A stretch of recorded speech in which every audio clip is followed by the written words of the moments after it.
আবার আমরা চলে এসেছি ভাই ভাই। তো বন্ধুরা চুপচাপ বসে না থেকে টুকটাক চালিয়ে যায়। দেখুন বন্ধুরা আমার হাতে কি আছে, এটা হচ্ছে মোচা। এই মোচা দিয়ে বানাবো আজকে মুচমুচে মোচার চপ। সবার প্রথমে বন্ধুরা আমি মোচাগুলো ভালোভাবে ছাড়িয়ে কুচিয়ে নেব। এখন আমি মোচাগুলোকে কুচিয়ে লবণ এবং হলুদ পানি দিয়ে ভিজে রেখেছি। চপটা বানানোর জন্য কি কি মশলা নিয়েছি একবার দেখে নিন।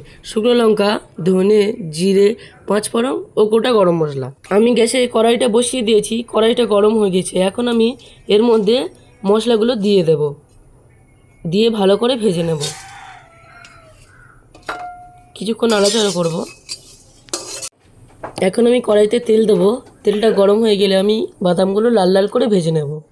আমার তেলটা গরম হয়ে গিয়েছে, এখন আমি বাদামটা দিয়ে দেব। এখন আমি লাল লাল করে ভেজে নেব।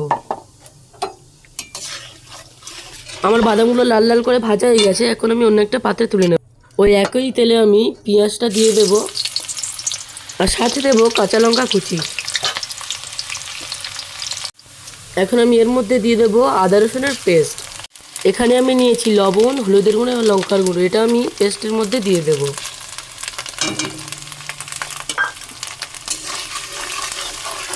এখন আমি এর ওপর দিয়ে দেব সিদ্ধ করা মোচাটা।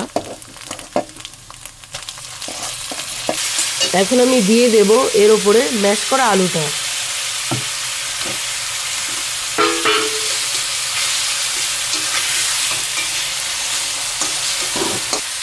এখন আমি ভাজা বাদাম এবং তার সঙ্গে ভাজা মশলাটা আমি পুরের ওপরে দিয়ে দেব। এখন আমি ভাজা করা মশলাটা দিয়ে দেব। কিছুক্ষণ আমি পুরটা নাড়াচাড়া করব এবং কিছুক্ষণের জন্য ঠান্ডা করতে দেবো।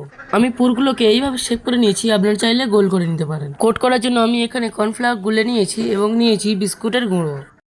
আমি সবগুলোকে দুবার করে কোট করে একটা প্লেটে রেখে দিয়েছি।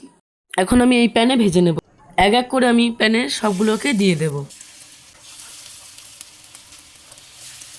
আবার আমরা চলে এসেছি ভাই ভাই।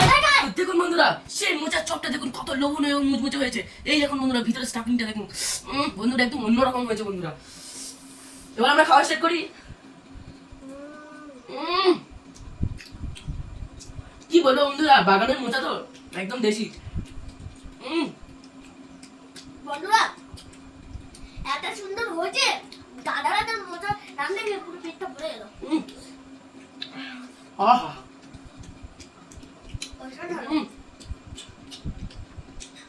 তো বন্ধুরা এরকম মজার মজার রেসিপি পেতে গেলে আমাদের চ্যানেলটিকে সাবস্ক্রাইব করবেন আর একটা লাইক করে দেবেন। এটা কমেন্টে করে দেবেন। Bye bye.